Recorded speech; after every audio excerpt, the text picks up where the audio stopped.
E aí pessoal, aqui é o Elias, professor de História de vocês. Nas últimas 2 semanas a gente veio, né, comentando um pouco sobre alguns elementos fundamentais ali do século XVIII, né, na história da Europa, que são de grande importância, né, para a gente poder dar início ao nosso ano, de fato. E a gente vai voltar sobre esses conteúdos mais à frente.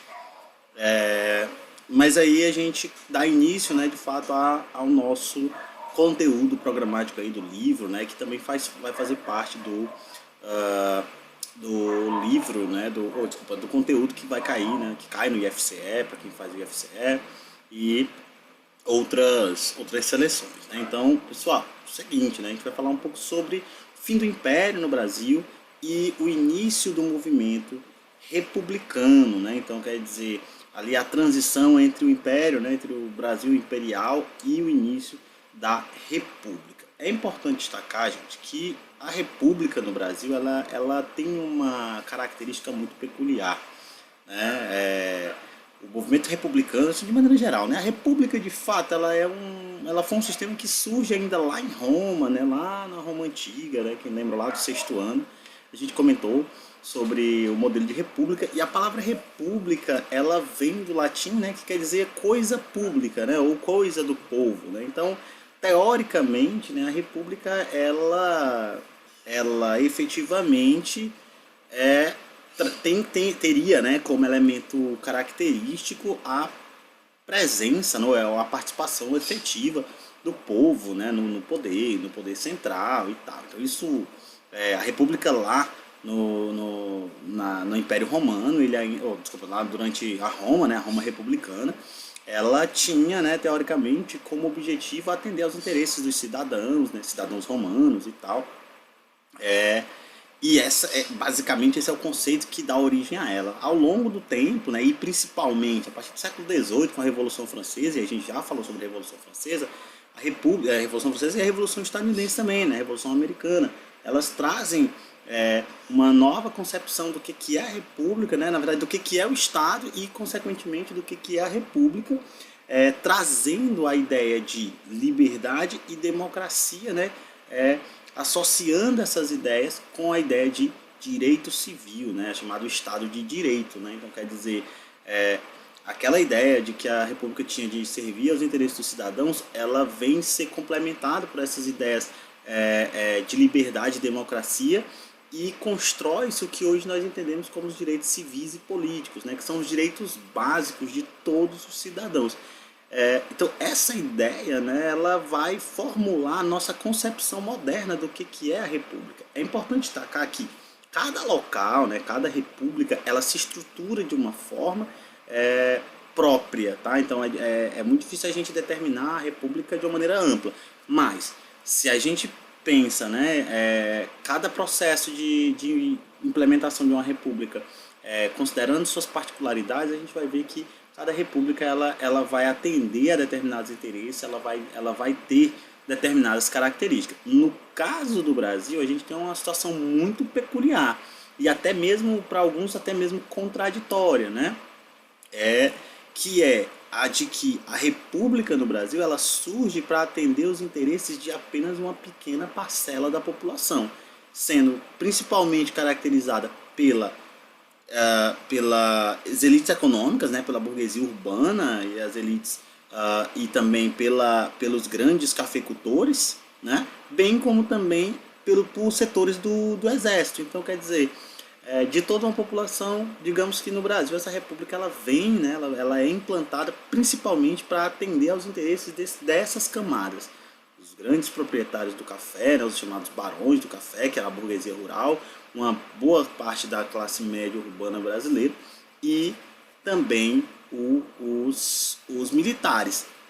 Então, quer dizer, essas forças vão se aliar para derrubar o Império no final do século XIX, principalmente para atender os seus próprios interesses, né? E a gente vai já entender por que disso, né? Só que é aí que está o grande contraste de tudo, né? Porque enquanto, por exemplo, você tem a França, o caso da França, né? Uma revolução que implementa uma república, que teoricamente, né, vai tendo ali algum alcance social e algum respaldo nos interesses populares, porque a Revolução Francesa, por mais que ela tenha sido uma revolução burguesa, né, ou seja, que visava atender aos interesses de principalmente da burguesia, ela vai ter uma grande participação popular.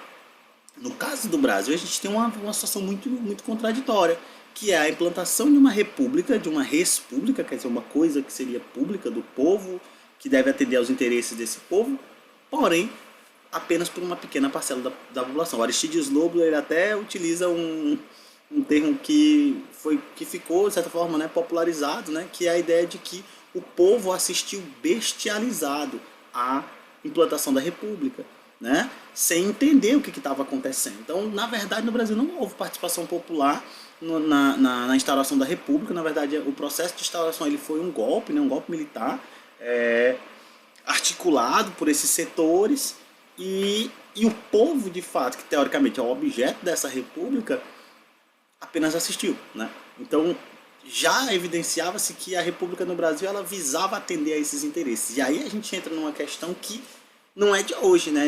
É uma questão histórica que a gente pode perceber seus ecos ainda hoje, né? Por quê? Porque no Brasil ainda hoje as pessoas, principalmente, né, os políticos, né, utilizam o Estado como governo e tudo mais, para benefício próprio, interesses privados, familiares, né? Então a gente tem esse tipo de situação ainda hoje no Brasil, né?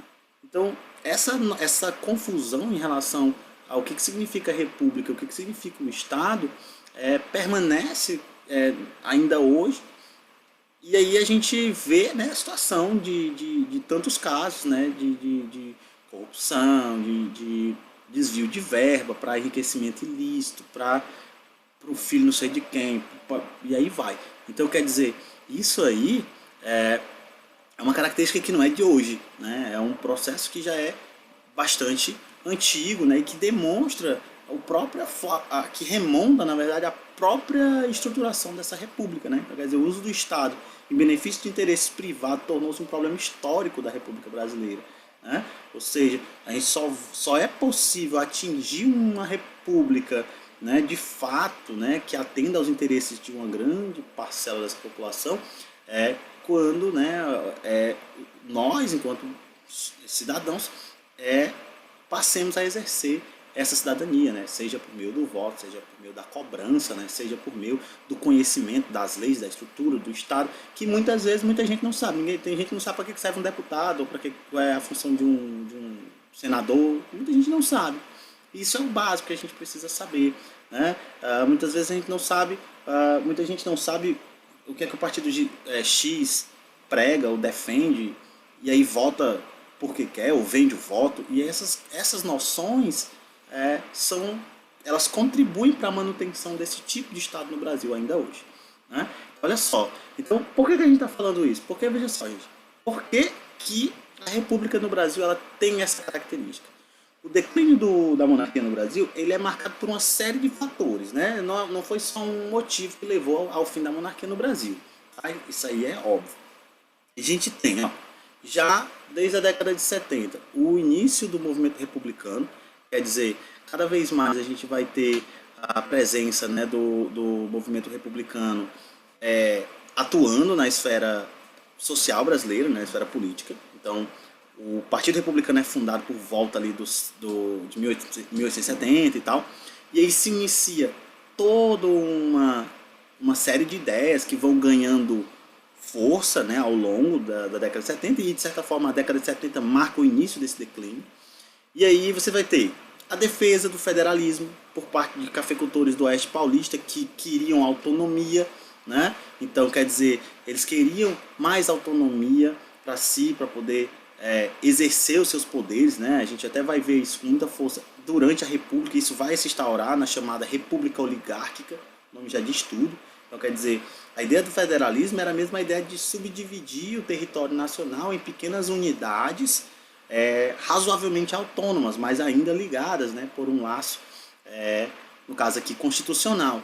Mas a ideia era fortalecer a autonomia desses senhores, dessas elites, e o poder delas nas regiões em que elas se estabeleciam. Então, esse é um ponto que vai ganhar força, né, ao longo do século XX, ao longo do século XIX, principalmente a partir da década de 70. conflitos entre poder civil e religioso. Uma das bases do império, pessoal, do Brasil, era a aliança com a igreja, né? A igreja católica, que era, de certa forma, um poder muito importante na manutenção desse império. No final do século XIX, o Dom Pedro II, né, então, imperador do Brasil, ele vai ter uma série de conflitos com a igreja, chamada questão religiosa, né, onde o Papa ele vai exigir, né, enfim, que os padres não permitissem a presença de maçons lá na igreja, né, entre os quadros da igreja, né, nas missas e tal. E isso vai desagradar o Dom Pedro, porque o Dom Pedro também era maçom, e ele vai, né, dizer que a ordem do Papa não era válida no Brasil. Mas aí vai ter padre que vai tentar cumprir, aí eles vão ser presos e tal. E isso vai gerar um conflito com a igreja, né, que meio que vai, de certa forma, abalar profundamente a estrutura desse império. E veja só, nós estamos falando de um período em que o Brasil se tem uma grande parcela. O Brasil ainda hoje é um país extremamente católico, e no século XIX era ainda mais. Então a Igreja Católica ela era um poder extremamente importante, né? Ela era um setor extremamente importante para a manutenção desse império no Brasil.